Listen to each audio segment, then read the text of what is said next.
হে everyone, তো আজকে আমি তোমাদের সাথে শেয়ার করবো ছোট মাছের চচ্চড়ি একটা রেসিপি। তো চলো তোমরা কন্টিনিউ করো। বাই।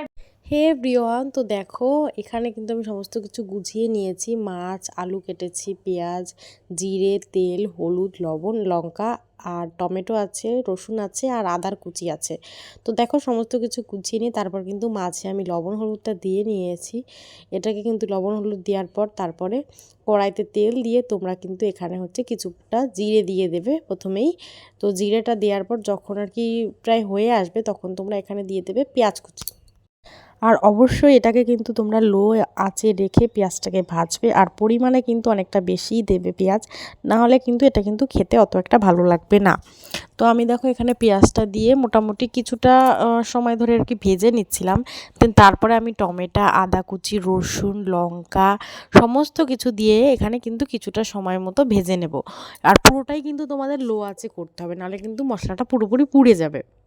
তো যাই হোক, তারপরে দেখো দিয়ে তারপরে কিছুক্ষণ আমি নাড়িয়ে নিচ্ছিলাম। অ্যান্ড তারপরে আমার কিছু সময় ভাজা হওয়ার পরে তোমরা কিন্তু এখানে পরিমাণ মতো নুন হলুদটা দিয়ে দিবে।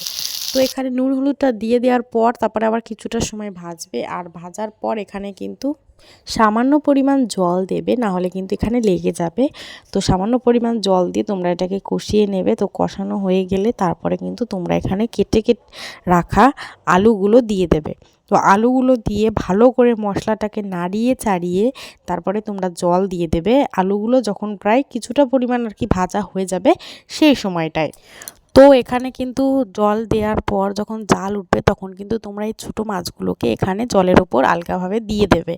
আর দিয়ে তারপর 10 থেকে 15 মিনিট কিন্তু লো ফ্লেমে রেখে দেবে, তাহলেই কিন্তু তৈরি হয়ে যাবে ছোটো মাছের চচ্চড়ি। তো এই রেসিপিটা তোমাদের কেমন লাগলো অবশ্যই কিন্তু তোমরা কমেন্ট করে আমাকে জানিও। আর আজকের ভিডিওটা এইটুকুই। ভালো লাগলে অবশ্যই লাইক, কমেন্ট অ্যান্ড সাবস্ক্রাইব করে দিও। তো বাই বাই, দেখা হচ্ছে নেক্সট ভিডিও।